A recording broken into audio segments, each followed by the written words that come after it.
Hi, everybody. Welcome to the Pay Attention podcast, where we, as in E. and C, we talk about a lot of different things. We talk about everything that we believe y'all should be paying attention to, and just keeping a close eye on, because there's a lot of things going on in this world right now. So, Lots of things, lots of things. today we're talking about things that we are curious to know about each other and what we think. And we've compiled some questions that during some of our more freestyle episodes, we would like to just spin a spinner, grab a question, and see what we think without too much pre-planning. Real, real, get to know Unfiltered conversation, loves. some real conversation. So, with that being said, we are going to start out with our high-low buffalo of the last 24 hours, see where we're at real Oh quick, gosh. and then jump into our spinner to see what questions we've got whipped up for us. You go ahead and start. Um, Okay. Um, okay, let me think about this. High, low, buffalo. A high was spending time outside at the start of the school day yesterday. It was a field trip day, so we got to start, and it was the first like warm day in a while. So we got to just kind of be outside and play outside. I was at like the volleyball station, so that was really enjoyable. Just getting to like move around, be in the sunlight, and just be having fun and not be too stressed about anything was great. And I think everyone else felt would feel the same that was there as well. Um, Speaking for hello. everybody. You said what? That's speaking for everybody. Some people might have had a really horrible time being there. Yeah, that's true. Some people could have been like, it's too damn hot. Um, let's think. A low of mine. Honestly, this communication into like I don't want to call it a conflict, but there's a little tension or like that needs to be soothed out with my a boss of mine and I. Um so that's a little bit of a low because I'm like, I don't know what's gonna come out of this. Or maybe it should be more of a buffalo because it's like not something I was expecting. Um and Anything, then somebody that you had to iron out. yeah, like I don't necessarily think I did anything wrong, but it's one of those things where it's like, okay, now I have to effectively communicate to like move through this. Um versus like I mean, technically even if you're expressing something emotionally, there's still like that presence that needs to be had and like communicating effectively. Um um, or like with anything that could be like sensitive topic-y, I guess. Um But that's buffalo. but That doesn't seem I like a just buffalo. wasn't. I can negate that, but buffalo's like weird, something crazy, not. And that could be a low. I feel like that's more of a low than a buffalo. Okay. I'm trying to think. I have my buffalo, but I want to share it. My true buffalo, but I want to share it at a different point in the episode, hoping that we get one of the questions or something. Okay. Um, but mm, no, actually, I could just share it now. Let me hurry up though. It's taking a long time. Um, I'm trying to remember my train of thought now. Yeah, we went on a field trip, and at the field trip, it was supposed to be like a farm agricultural experience type thing. They learned how to like make candles and about old technology or like games and stuff that they used to use to like survive and everything. At least in the activity we did. And then the other activity was like digging up fossils, like shells and stuff. I don't know if there was like a learning thing that went with it. I'm assuming yes, but at the station I was at, he starts off like we come and sit down inside this little candle making hut thing. Um, not HUD, but like structure. And then he's like starts talking about like, okay, guys, we're gonna talk about something serious. And it's slavery that he's going to talk about. And then he has this conversation. And for the most part, it was like, okay, this is like what I would expect, I guess, from this. There was a few things I did not disagree, I mean, that I did not agree with. Um, and it was just an interesting choice of how he presented such. But ultimately, what stunned me was after he talked about the Underground Railroad situation, he went and was like, now for the activity, we're going to pretend to be slaves. And I was like, Mm. what the hell?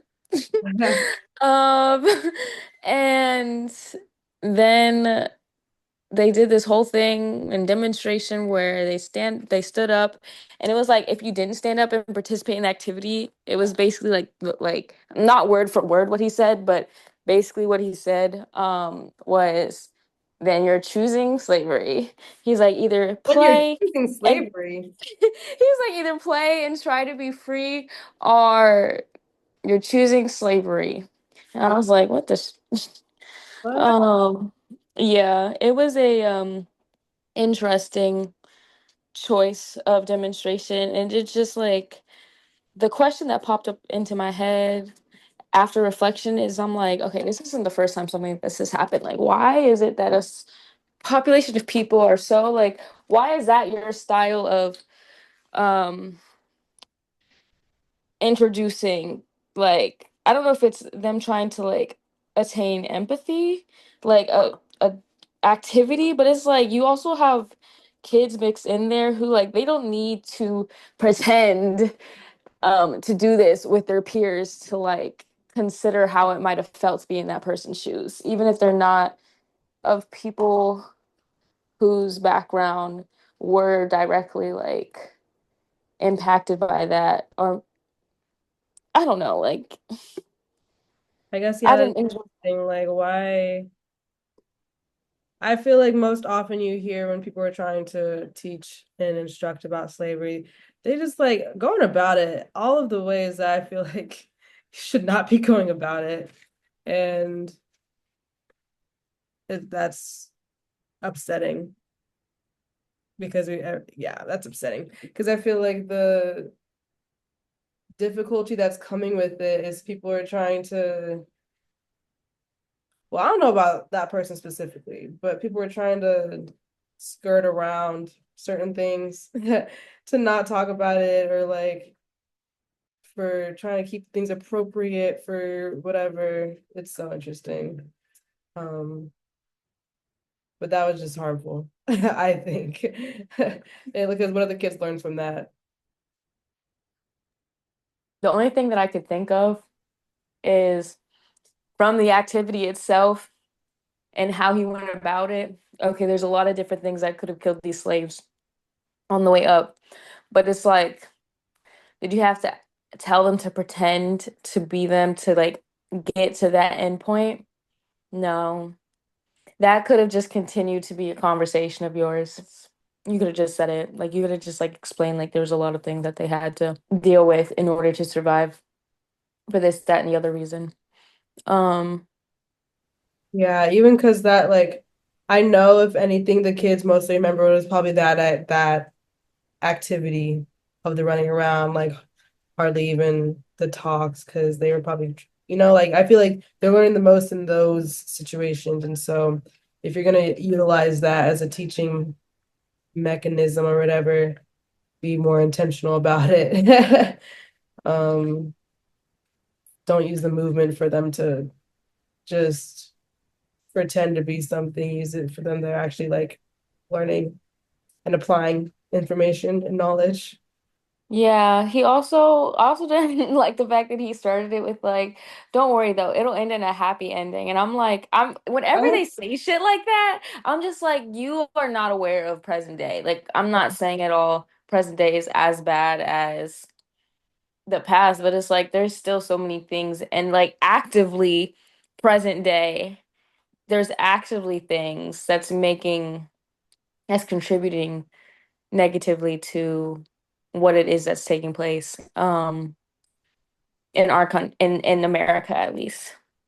Yeah, because that's a whole nother episode that we got coming. Yeah. And also I want to acknowledge in other places in the world as well. Like there's a lot of like not great things happening across the globe in terms of interpersonal or people versus people conflicts. Okay, but yes, that could be another episode. Okay, was that your recap? Yeah, I'm so sorry that was so long. Wow. I just want to make sure it wasn't, I mean, we had a good conversation. I want to make sure there wasn't anything else that you wanted to say about that story. Um, Oh, ugh. I'll get advice from you on that. okay. My high-low Buffalo high was my roommate discovered a new little restaurant cafe that's by where we live right now. And there's a pool table in there and darts and there's a lot of room and it's really cute and it's on the beach. And so we had our friends over um yesterday and we all went out and had a good little night and then everybody had to run, try to catch the bus. Um and so that was a fun, enjoyable time. Um And then my low was, hmm, low is realizing that my bank account is low. I'm waiting on this paycheck to come in from the program I'm working and because I have to pay rent and my bills and I overspent on Christmas, so I am struggle busting it right now. But I'm trying to figure out a way I can transfer some of my residual like money for loans that I have to cover for this month's expenses. But so that's kind of a low, kind of a bummer, but I know the money's coming. And I got an email this morning from my online job saying that there were more tasks I could complete. So, um, well, not yet, but they're coming. And so I'm looking forward to getting the money from that. My Buffalo. A to the money coming in though. My Buffalo would be, I can't really think of one at the moment. I don't want to spend too long pondering it. So if I think of one, it'll come. And yeah, that's my last 24 hours. It's been really chill. Uh, I have just spent time at the apartment and then going out that one time with my friends, but I was still in my town. So it's not usually the case. So it was enjoyable. But yeah, I got some medicine to continue taking, so I can start to feel better because I'm feeling the best I've felt the whole month. Well, it's a new month now, but the best I've felt in terms of like immune system and Hey, we going up, okay. but there's still steps to be taken because I'm still blowing my nose. I still got a little bit of cough and waking up, but also I've been inconsistent the last 2 days with taking what I needed to because I've been sleeping in. So we're getting to that. But yeah, that's what I got. But I'm personally excited to start getting some of these spinner questions because I don't know, it's gonna be random, and I wanna see what. There's some good questions in here as well. So let's do it. First one. Phew. Okay. I just shuffled it. There we go. Bam. Okay. Girl, that is the same spinner I was talking about, anyways. It's Wheel of Names, not with the one you said. Oh, you're right, but that's exactly what I was talking about. It is Wheel of Names. Sorry. Oh gosh. Okay. All right. What was What your was experience? Oh, Go ahead. what was your experience being a child of a military parent or parents? Ah, Okay. Take it away. Excuse me. when I think back on my experience being a military child, I always associate it to moving around a lot, um, always starting new somewhere and saying bye to people all the time. Um, I think in my later years as like a teenager is when I really got to see the travel aspect of it. Like I'm getting to see so many different places and get like just a wider understanding of the world. um, Yeah. my cultural understandings and um just being diversified in that way because there's so many people that I meet that they've spent the same all the time. They spent all their time in the same place. Like went to school, started preschool and graduated all the way to high school and then did college in the same state, same people, same everything. I'm just like, that's incredibly foreign to me. Um, yeah. But what is your experience? We could just go back and forth because we both have, yeah. So I can relate to what you shared in terms of like bouncing around a lot and being in different environments, different schools, more often than my peers around me, at certain points. Like I think we can both relate to like being on the military base. Personally, I was shocked at how many more places like the people around me when I was on base overseas, how many more places they have lived and experienced even throughout their life versus me who I was moving around a lot, but majority of it was stateside. Yeah. So I always wished I had the experience that they had of being abroad, sometimes since birth, and experiencing multitude of places outside of the United States. But on the flip side, when I look at like the emotional and like impact of it like psychologically, I know like as a kid my grandparents told me that I was pretty angry. But at the same time it wasn't until anywhere between like 5 or 7 when I really had my parents like solidly around at the same time, because and it was always because of like the military and like where they place different people. And my parents weren't married until I was like around 5, because that's when like my brother was getting born. And so then they were like, well, let's get married. But when you get married, the military prioritizes then like where they place each person. So like if you have a kid together, it doesn't matter. They don't care like where they deploy you or how long they deploy you per se, because you're not like a, in their eyes, like a full family, I guess. So Which it's is like they're not messed going to up. prioritize you as such. You said what? Which is messed up, but anyways. Yeah. So I think I was angry a lot because I often didn't have the people that I wanted most. So it's like at times, yeah, I had my grandma and we have a good relationship, but like as a kid, like a child, it's like, why isn't my mom or my dad here with me? Like they're physically here, they're just in another place, blah blah blah, blah, like that type of thing. And there was other little experiences that culminated to that. So I feel like in that regard, it was negative emotionally because of the timing of different things. And even like when my parents had moved up in rank, it required even more of them. So it's like, despite them being home, they still weren't home. So there was a lot of like pent up emotion from that, that sometimes I don't hear. I know it has to be a thing, but I don't hear much dialogue on it. And maybe I'm just not in the right spaces to witness it, but that's something else I would add.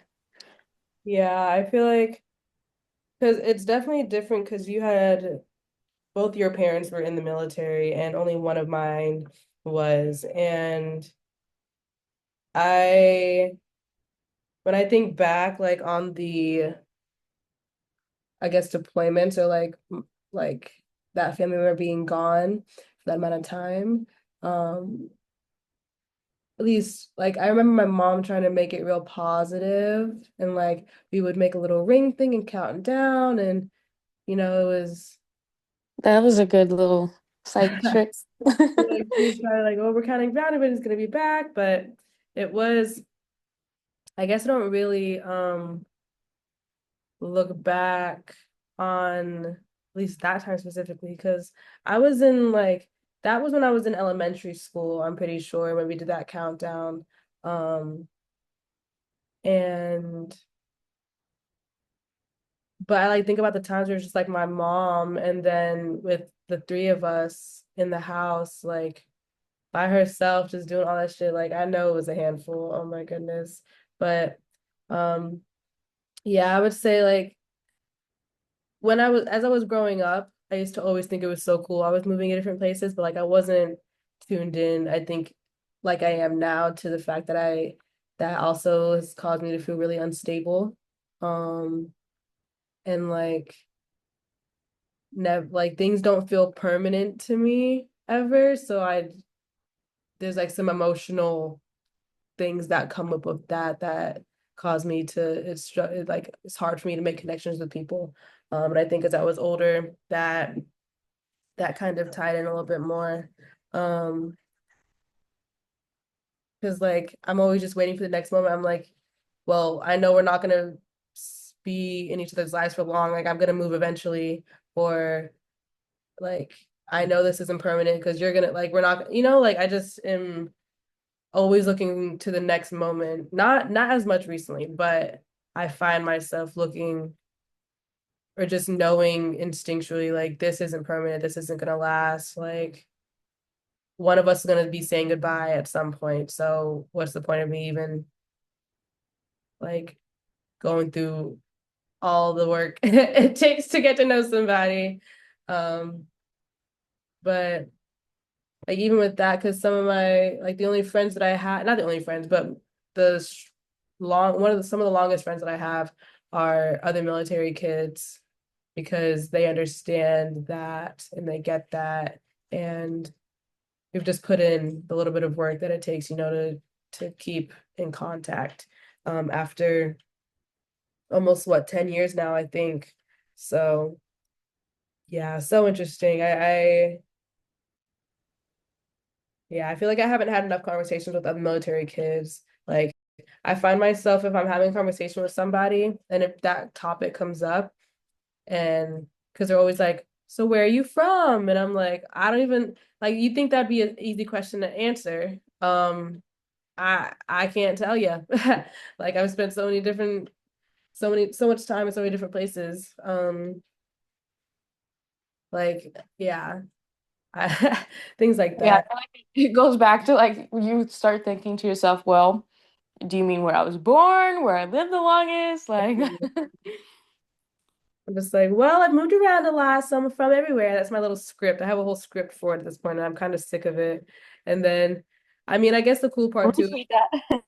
I get to be like, I get to pull out the big whammy and be like, yeah, and then I did all of high school in Japan. And they're like, whoa, like, it's so hilarious. But I don't know. And then, especially with their age now and everything that's going on politically and socially and the works, I feel now like where I used to be, I guess, neutral positive on being a military child. Now I'm like, just questioning a lot of things and like it's been for a couple years, I think now that I've been like, is this like what does this say about me? Not what does it say about me because I knew I was a freaking child and I was born into it, but like being a I guess what people would say product of the military regime. At least that's what it feels like, low key. I feel ashamed of being a military child, but I am also trying to see the nuance in it and like I don't think it's an individual's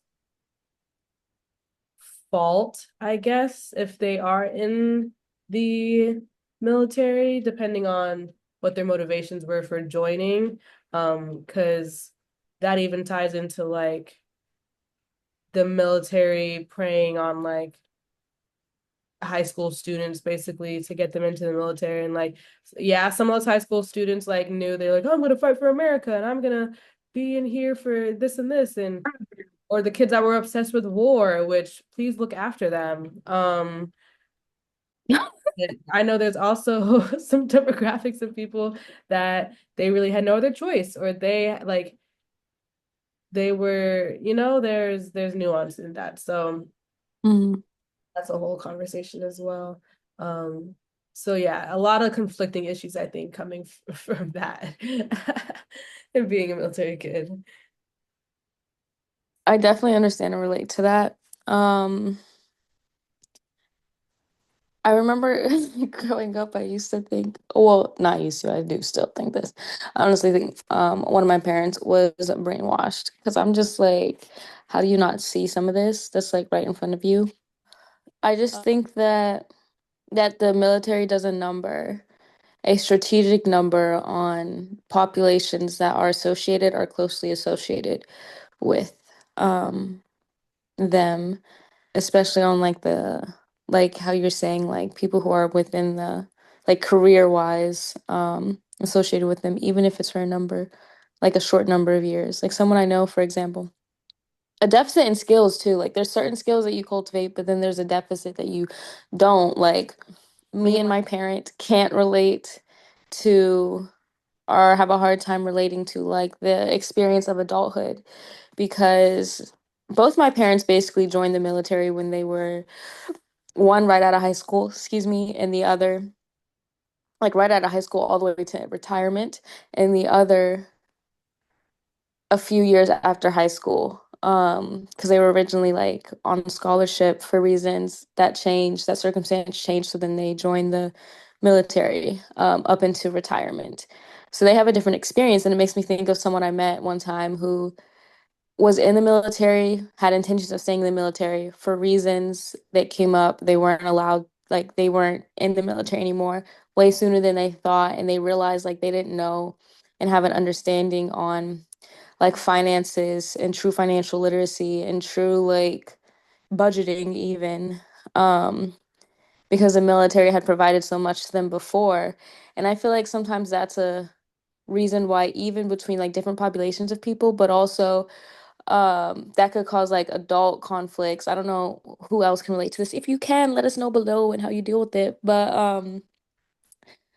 how people like parents and children can't even relate to each other's experience despite I don't feel like it's that big of a gap in experience to where maybe I'm wrong, but timeline wise, I feel like it shouldn't be like, yeah, some things may be different, but realistically, it shouldn't be as extreme, I feel like. Um, I feel like despite the differences in what you were time. saying, but it was hard to follow. I felt like you're being vague, low key, but also not. Like I understand the gist of what you were saying. Mm. But Um, be able to connect on just in conversation and on personal ways that they see the world, or like, even just being able to help each other succeed. There's a difference in like literal, like the wealth gap difference between that time and now. Um, is this like and what we then were talking about the other day? Like, remind me. I'm trying to think. Like, the thing we were talking about the other day was just about how the different eras, I guess, that people were raised in and the things that they were, I guess, like the propaganda that they fell victim to, that Um, that puts a wrench in the connecting of the different parts. Is that what you're saying?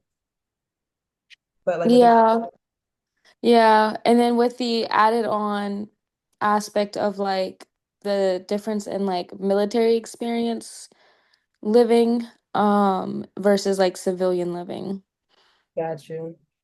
Yeah, I think the military definitely is, like you said, very intentional about how they are indoctrinating the people that they get to join or that join willingly. It is a system, and I think there's it has to be very intentional because that's the where the I mean, like the United States wouldn't be spending as much money as they are on it for it to not be effective um and like exactly what they want it to be and how they are producing, and teaching these people that join. And then the families and everything that come with it and how it's a really big network that they have put the work into and are continuing to build to make it thrive. So really important to unpack that, I think. Yeah. Like there's still so much more I think we could talk about in regard to this. Um, but yeah, what's our experience of being a military child? Tough. It's been tough. Sometimes I've had time where I was, I think, um unaware or ignorant of things. And I think like obviously with time and dedication to educating yourselves, like you find out more and you learn more and have certain conversations. I think like I've been able to have very brief conversations with my parents, but I also know and have a decent idea of where they stand in terms of like even my dad's personal views on how what it was like for him being in the military and like what he thought and why he did it and the things that he's doing to